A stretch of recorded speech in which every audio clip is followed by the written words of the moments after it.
There's a sort of euphoria about walking into a bookstore where you're ready to get all these new books and have all these new adventures, and then you find out all of these new adventures are with the same pretty white girl protagonist who's going to run into pretty white boy savior, and together they're going to conquer their world. And it's disappointing to see the same story told over and over again when there's so many more interesting stories out there that haven't been told.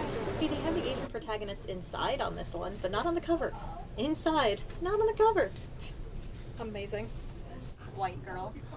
I think she was white. Girls. I don't even remember anymore. White girls. Yeah, it's really disappointing, like, especially in the dystopian genre, like, you realize that the same stories and characters are kind of being recycled, like, over and over again, and it seems like it's being done, like, purely for profit, especially with how many of those books are being made into movies, and also, just, like, in general, with young girls who look in any sort of YA category, the norm is the petite white girl who's very pretty and usually blonde most of the time, and I think even like without even realizing it, these books are setting up a negative image for girls, and it's continuing to that societal norm of what women should look like.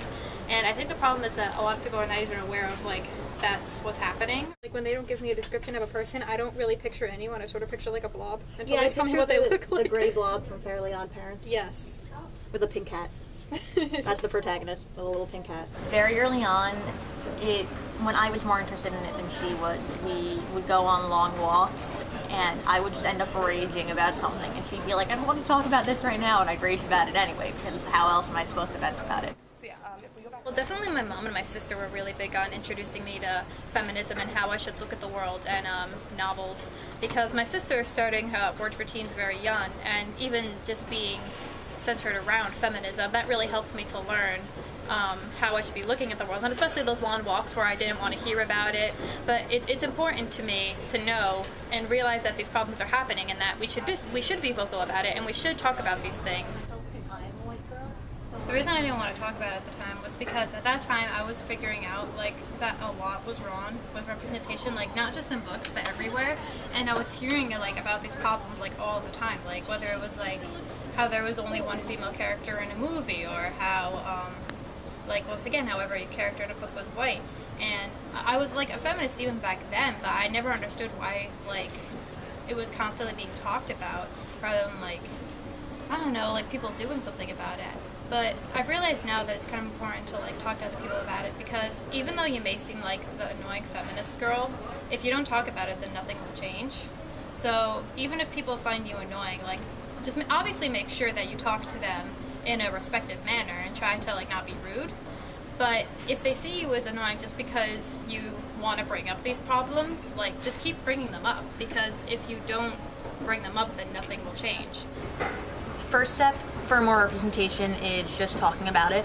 That is the most important thing you can do. Talk to it about anybody and everybody you think will listen. Take to social media, participate in hashtags like the We Need Diverse Books hashtag that was very successful a few days ago. Take to Twitter and Goodreads and add diverse books to your shelves. Say that you want to read this and go out and buy diverse books. And you can even message editors and literary agents and publishers and say, I want to see more of blank.